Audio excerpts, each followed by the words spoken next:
We begin CBS 6 News at 11 with breaking developments in a story you've been following with us all day. The stabbing of State Senator Creed Deeds and the death of his son and what police are investigating as an attempted murder-suicide. I'm Stephanie Rochon. And I'm Bill Fitzgerald. Katie Beck is covering the mental health history of Gus Deeds, but we begin with Melissa Hippolyte, who spent the day in Bath County where it all happened. Melissa, what have you learned tonight? Well, Bill, I spent much of today talking to a lot of people who know the Deeds family. Creed Deeds really is beloved up in Bath County. I talked to friends of his. I talked to people whose children grew up with his son, Gus.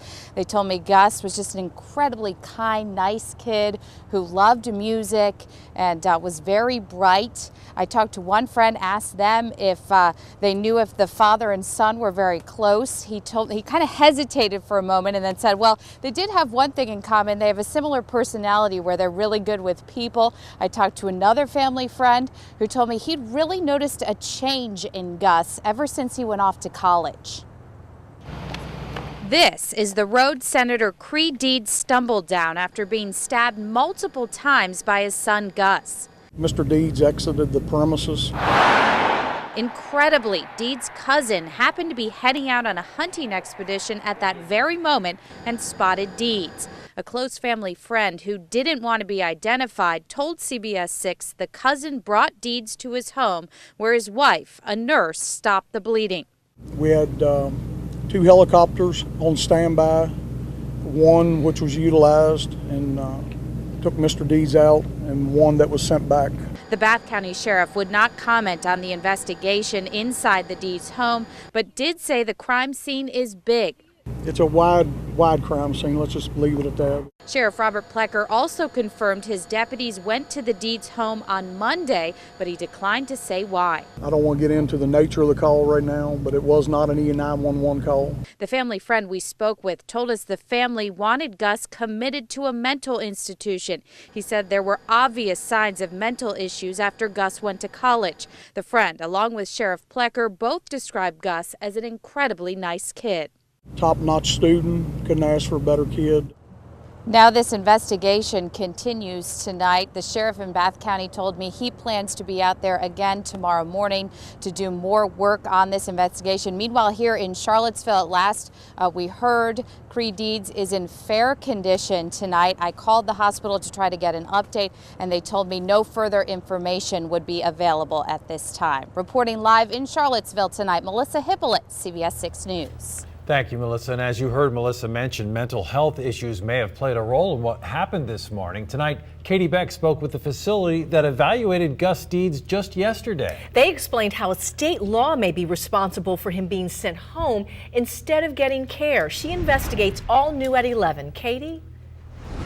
To get some more perspective, we spoke to a local sheriff who explained to us some of the challenges they face with trying to get mental health patients the long-term help they need.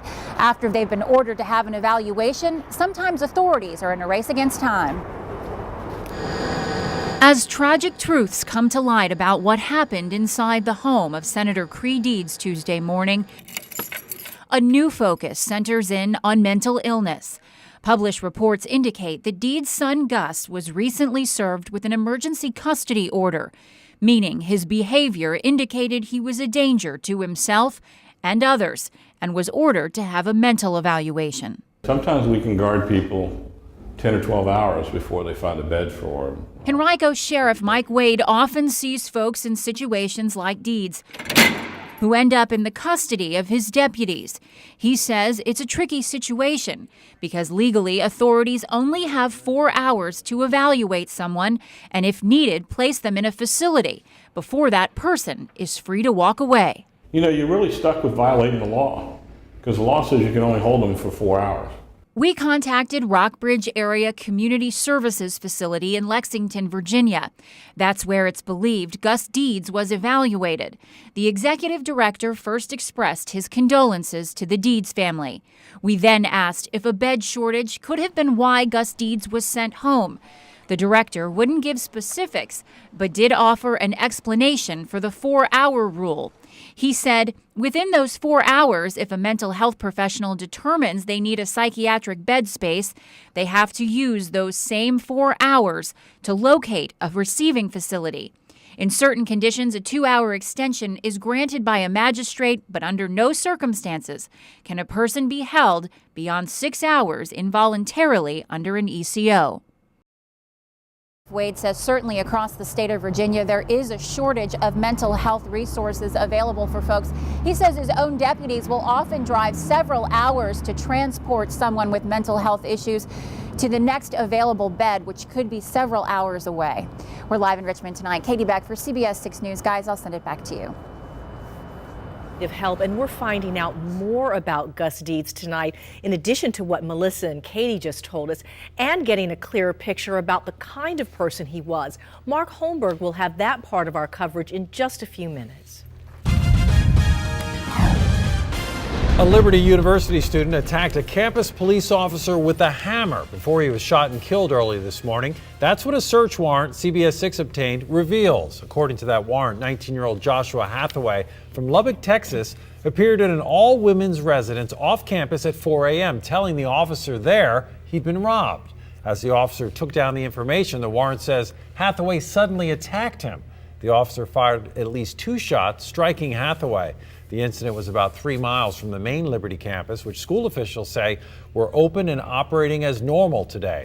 Our affiliate WTVR reports Hathaway had been on a full scholarship at Liberty. Both the Liberty University shooting and the Cree Deeds stabbing investigations continue to develop. We'll follow both throughout the early morning hours and have live reports all morning from Charlottesville, where Deeds remains hospitalized. And you can always stay up to date with any breaking news by downloading the CBS 6 Breaking News mobile app. You can use it to watch videos and receive breaking weather alerts too. And speaking of the weather, it's getting very cold out there. Just how chilly will it be in the morning? Let's talk to Zach. Going to be cool, down in the low 30s. Kids are going to have to bundle up in the morning, so will everybody else that heads out early across the area. And this cool air mass is just a kind of a teaser ahead of what we're going to see this weekend. Is the coldest air mass we've seen so far this season. Moves right on into Virginia. Out there right now, we're looking at 30s and low 40s, 41 here in town. And we have high clouds out there. We've continued to see those move in from the west throughout the evening hours, and we'll see those off and on throughout the day tomorrow as well. Strong high pressure, though, is going to shift to the east tonight, and that will keep the cool weather in place for tomorrow. So a mix of high clouds and sunshine tomorrow. High of only 51. It's going to be just as cool as it was for today. But again, the much colder air is on the way. I'll tell you when that will arrive. And I'm tracking another system for Thanksgiving week. I'll cover all that in just a few minutes. Thank you, Zach. It's the worst phone call a father could ever receive. Police telling you that your child is dead. It happened to a father Monday morning. His daughter, the young woman you see here, Ariel Shazer, ran off the side of this road while driving and hit a tree. Neighbors we spoke with say they know what could have possibly saved her life. John Burkett is live along Jessup Road in Chesterfield, where Ariel died, to explain. John. Well, Stephanie, neighbors say these black and white reflectors you may be able to see behind me don't do any good. They say they have repeatedly asked VDOT to put up guardrails along this stretch of Jessup Road, but VDOT says not so fast. Monday's tragic scene off Jessup Road in Chesterfield County is all too familiar for folks living close by. I don't know how many I've seen. I know there's a lot of them. Greg Babinet has lived next to the ravine and creek where Ariel Shazer's car slammed into a tree for more than a decade. He says just a little bit of moisture and the curve becomes, quote, hell on wheels. You get a little rain or something, that curve gets real slick. I don't know if they forget about it or what, but there's always somebody that ends up in the ditch. Babinet, along with neighbor Amanda Ward, say they have asked VDOT to make safety improvements to this stretch of road. There really needs to be guardrails because that's no safeguard at all. VDOT says they did a survey and study on Jessup Road but had to put the brakes on the guardrail idea. In a statement about their findings, they claim a guardrail would do more harm than good. Legacy's still going to go on, even though she's not here. Meanwhile, those grieving the loss of 18-year-old Ariel Shazer are struggling with reality. Trying to figure out, how that could happen because I taught my daughter how to drive at a young age. A dad shouldering the weight of losing his oldest daughter, someone he swore he'd always protect. Never want to hear that she passed away, that, that daddy's going to come to save the day. But I do it. A heartbroken father there, Bill and Steph. You know, Amanda Ward, who lives at the end of the driveway where I'm standing, says there is a posted speed limit sign at the top of this S-curve that suggests a 15 miles per hour speed through here. She says if VDOT can't come through with guardrails, maybe they can make that a mandatory speed limit and hopefully enforce it. Reporting live in Chesterfield County tonight, John Burkett, CBS 6 News. Thank you, John. And last night in a CBS 6 investigation, we told you about Richmond Public Schools' aging bus fleet and the plan to replace nearly half that fleet. 60% of the buses that'll be on the roads tomorrow morning are more than 12 years old. 3 of them nearly 25 years old. So what about the school buses in Chesterfield and Henrico counties? We'll tell you what we found out in a live report tomorrow morning when you wake up. Like any good parent, you want the best for your child, especially when it comes to their education. Some parents say good options simply don't exist. But tonight, our Lorenzo Hall uncovers a hidden gem in one of Richmond's worst neighborhoods. Here's a special report on the secret school. Krishan, where's your sweatshirt? In my book bag. The school day for 12-year-old Krishan Hickman begins just like it does for most other middle schoolers, with a mad rush to get out the door. But when Krishan's mom sees him off, see you later, Stank. He does not board this school bus like his neighbors in Richmond's Creighton Court Public Housing Complex. His course to class is a bit different. During his transition from elementary to middle, I was like, you know, I really don't want him to go to his choice of school. Struggling to make ends meet, Katina Hickman thought her son's only choices for a free education at the time were stark. School report cards from the Virginia Department of Education show only one of Richmond's 9 middle schools is fully accredited. Also, 6 of those 9 schools saw their standards of learning test scores drop again this year. It's not that much trouble. So instead, Krishan walks to a school you've probably never heard of. His mom hadn't. I'm just recently finding out that it was a school. Even though it's right across the street from her home. Ready for big day? Yes, sir. All right, let's do it. It's called Anna Julia Cooper Episcopal School, a small, independent, faith-based school tucked away near Creighton Court, taking its name from a former slave who went on to become a scholar and educator. The school had humble beginnings in this small house 4 years ago with just 25 students. It was pretty unassuming then, and it's the same way today. So parents generally find out about the school by word of mouth, or if the founder, Mike Murrow, actually goes knocking on doors in the public housing courts to recruit. It's a low-key method he prefers to keep his school from attracting too much attention. You know, transparency to me is important. I think sometimes it can be a distraction and a temptation to take your eye off the ball a little bit and, you know, I don't know, sell yourself, wave the flag, and we've, you know, very intentionally tried not to do that. AJC, as it's called for short, was developed by Murrow along with several others and placed right here for students like Krishan, with limited resources on the city's East End, where both poverty and crime rates are high. 70. All 69 of the school's 6th, 7th, and 8th graders receive full scholarships to attend because the school is fully funded by private donors and grants. The need here is so overwhelming. And what we're doing, and this is very important to me, I do not view what we're doing as an alternative. I do not feel like we're competitors. 7 subtract 7. Instead, Murrow says AJC is just another choice with freedoms most other schools don't have, like smaller class sizes, Father, who art in heaven. Prayer in the school's chapel, a longer day. That's it. Mandatory summer school, a nurturing environment, which is evident by the school dog. All right, let's multiply. And one-on-one attention from the many volunteers and teachers. Let's see if she's correct. Like Linton Wade. When I heard everything that was going on, I was blown away by it, man. Just a tuition-free school, tuition-free private school. Does that even exist? Organize your ideas first. It sounds too good to be true, but Murrow says the school is still trying to make the grade. I hate it when people will point at the city schools. I mean, are all the teachers there and administrators perfect? No. Are they all perfect here? No. But what they face when they open the doors every morning is overwhelming. It's an incredible challenge. Maruka tells us they're dealing with the same challenges as RPS, just on a smaller scale, like occasional behavioral issues. We were there when the 8th grade boys had to clean up the cafeteria after misbehaving during lunch. However, Maruka tells us the biggest challenge is in the classroom.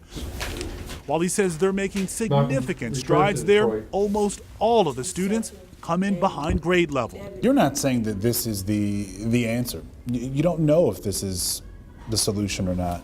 I take pains to make it clear that we haven't cracked the code, if there is actually a code to crack. All right, what do we need to do? But Maruka says what they do know is it's not just about teaching, but healing. We talk about God. Only 3 months in as a 6th grader, Krishan's mom has taken notice. He's maturing a lot better than before since going to this school. He looks forward to doing, his assignments more. He just improved in a lot of different ways. That, Maruka says, is something immeasurable in what happens after students realize they do have a choice, which consequently leads to hope. I mean, they've seen something different and they've experienced something different, and maybe, that prevents them from making a bad choice that they otherwise might have made. Or they, they don't become a scholar, but they become a terrific, decent, contributing member of the community. I mean, that's, my gosh, that's a glorious ending for, for any of us. 2 8th grade classes have already graduated from the school. Maruka says most students get recruited with full scholarships to attend private high schools in Richmond. At this time, he says there are no plans to expand unless they line up more grants and donors. I'm Lorenzo Hall for CBS 6 News. A big secret now. Yeah, we let the secret out. Focusing now on a story we've been following since it broke this morning, the stabbing of State Senator Creed Deeds and the death of his son Gus from an apparent self-inflicted gunshot wound. The image of what happened is becoming clear, but what's not clear is who Gus was and what his life was like. Mark Holmberg has that part of our team coverage tonight. Here's his report and commentary. Gus Deeds, like his father, loved the mountains of Virginia and the music that came from them. Gus Deeds was 24. This past summer, he worked as a counselor and instructor at Nature Camp in Rockbridge County, a summer camp nestled in the beautiful George Washington Forest for young people interested in science and conservation. He wrote on his Facebook profile that he was interested in solitude, God, and women. His faith is a steady theme. Among his activities, worshiping Christ. Among his inspirational people, the Apostle Peter. Gus wrote that he was also into winemaking, homesteading and survivalism, video games, and definitely soccer. But along with the mountains he lived in, music called to him. He played the banjo left-handed. At William & Mary, where he had recently stopped taking classes, he was into the old-timey music club. His favorite novels and movies indicate a young man with good taste and healthy curiosity. There's no mention of substance abuse. He was famously arrested for underage drinking when he was a junior at William & Mary. There's no mention of angst about his parents' divorce and his father's remarriage to a much younger woman. There are no mentions of the personal demons he may have faced. That side of Gus, no doubt, will emerge. Now, Creed Deeds is known as one of the good guys in state politics, just a regular Joe. I know when my own world took a bad turn, he was there with a handshake and some warm words. Now, as anyone knows who has a loved one with mental health issues, it's so difficult to get meaningful help. Now, I know, I've been there. When somebody's holding their aching head, it's so hard to get through to them, no matter how much you love them. At the state capitol, Mark Holmberg, CBS 6 News. Again, we're learning more about this investigation and this case hour by hour. Check in with us when you wake up tomorrow morning for a live report from UVA Medical Center, where Senator Deeds is recovering. CBS 6 Skytracker, sponsored by Baugh Auto Body. Well, I had a chilly day out there for today, and tomorrow is going to be very much the same. We'll start you off with a look outside right now. There our Dominion Sky Tracker camera where it's 40 degrees and had a beautiful sunset tonight thanks to some high clouds that moved into the area. And these aren't ahead of a storm system that's going to bring us any rain. This is just a little area of high, thin clouds for tonight. That will continue into tomorrow, just a very weak little area of energy. Far too dry to get any rainfall out of this, but just enough to give us a pretty phenomenal sunset. All right, let's start you off with a look now. Up top, there are those high clouds to continue across the area. Still thin enough, though, to see the full moon through them. Back to the west, the clouds break up a bit. High pressure going to be the main factor as we get into tomorrow, keeping us cool. Today was cool with a high of just 54. Tomorrow will likely be a little cooler than that. So whatever you did to stay warm today, have to do it again as we get into tomorrow, with highs only making it into the very low 50s. Right now it's 41 degrees, a north wind at 9. Makes it feel like it is 35 out there, and just some high, thin clouds. It's down to 33 in Stanton, 35 in Charlottesville, 38 in Emporia, and 37 over in Kilmarnock. All right, for tonight, high, thin clouds will continue. That's what you're going to see throughout the day tomorrow, a mix of high clouds and sunshine. As we get into Thursday, a little bit milder. Temperatures will jump up just a few degrees, but we'll have more cloud cover around, and that cloud cover and a little bit of a warm-up will continue into Friday as well, where we should make it back up into the very low 60s. But any warm-up we see by Friday will be short-lived because of this cold front. This is Friday evening. As we get into Saturday early, some rain will move into the area, and then the cold air will push in, and this will be the coldest air we've seen so far this season. That'll arrive Saturday night into Sunday. Tonight, some 20s to the north and west, low to mid 30s elsewhere. High temperatures tomorrow are going to make it into the lower 50s across the area. High of just 51 here in Richmond, and with a little bit of a breeze most of the day, it's going to feel like it's in the 40s. So there's your Wednesday planner. 35 at 6 in the morning, 49 at noon when the kids get out of school. Still on the cool side. They'll need a jacket or a sweater all day long. Northeast wind 5 to 10. As we get into next week, I'm tracking a system currently developing in the far northeast Pacific Ocean, just off the coast here of Washington and Oregon. It's going to take the southern route. Low pressure will develop. This is your Wednesday forecast for the big travel day right before Thanksgiving. Looks like a good bet for rainfall across the southeast and mid-Atlantic, mixed precipitation up north. And then on Thanksgiving Day, the low progresses up the east coast. We see some snow developing. It looks like a nor'easter could develop, but the effects of it largely going to be felt farther to our north. Again, these things change. That system is not even in the U.S. just yet, so we'll continue to track it for you. 55 on Thursday, 64 Friday, considerable clouds both days, some rain early Saturday. It won't be a washout, but some rain early Saturday. Then it gets windy and colder Sunday, stays cold on Monday, and that system starts to bring us a chance for a little rain by Tuesday. Thank you, Zach. A game is gaining popularity in Virginia, but with deadly consequences. And it's been caught on camera. We'll show it to you next. The game is gaining popularity in Virginia, and we want to warn you, some of the video you're about to see is disturbing. It's called the knockout game, and it involves people walking up to strangers, punching them in the face, and running off. This is video out of Northern Virginia of 50-year-old teacher James Adlisberger getting violently knocked to the ground. He survived, but police in several states say the game has killed some people. An elementary school student in Georgia has been suspended for doing something not so smart with Smarties candies. School leaders said the 9-year-old was caught snorting crushed up Smarties. The boy's mom believes he did it out of curiosity, but she says she showed him articles online that prove that act can lead to serious injuries. Yes, indeed. Coming up in sports, college basketball is in full gear. Both the Spiders and Cavaliers were home tonight. And one had an easy night, the other not so easy. Elaine's got the highlights of both next.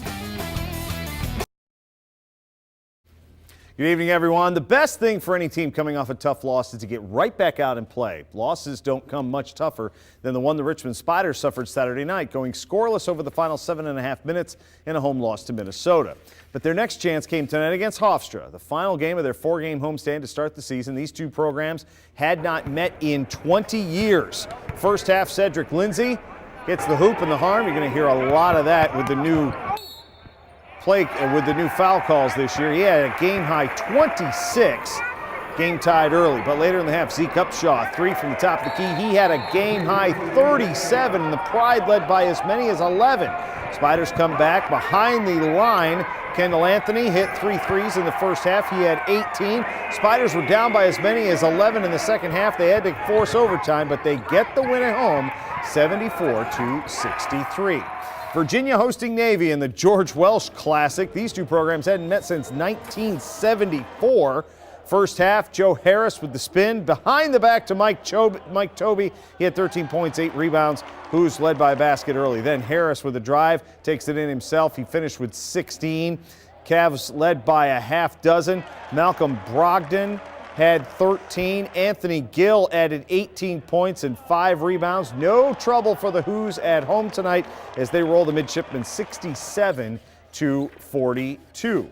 Randolph-Macon with the home opener against Christopher Newport up at Crenshaw Gym tonight. Christopher Newport came out firing. Mike Cherry, 3 of his 19 points. That tied up the game early. Randolph-Macon answers with Connor Sullivan. Hits for 3 of his 15 points. He added 8 rebounds. This went back and forth all night. CNU's Trey Benefield. Not 3, not the easy way anyway. The hoop and the foul, he had 16. Andre Simon led all players with 25 points and 11 rebounds. But CNU had 5 players at double figures, including Evan Thorpe, who had a dozen. And the Captains win it in the closing seconds, 84-83 over the Yellow Jackets. Other scores from tonight. George Mason gets a win at home over St. Francis, 58-46. And Detroit goes on the road to beat JMU, 71-67. The Hanover Hawks didn't win enough to earn a home playoff game in Class 4A this year, but they were the only team from the Richmond area to score a road victory last week. They upended the Churchland Truckers, earning them a trip to last year's Division 5 state champs Lake Taylor this Friday night. Lake Taylor is going to be getting a much different Hanover team than the one they scrimmaged back in the preseason. And the kids are their confidence. You can come out here every week and you can see their confidence is, raising and raising and raising and raising. I mean, they came out here every day, every week. They bought into the process and they worked hard every day. And you're starting to see the things on the field. And Derek's one of the new coaches this year. We wish him the best of luck this Friday. Absolutely. Thank you, Lane, and thanks for watching. Remember, live reports in the morning right here on CBS 6.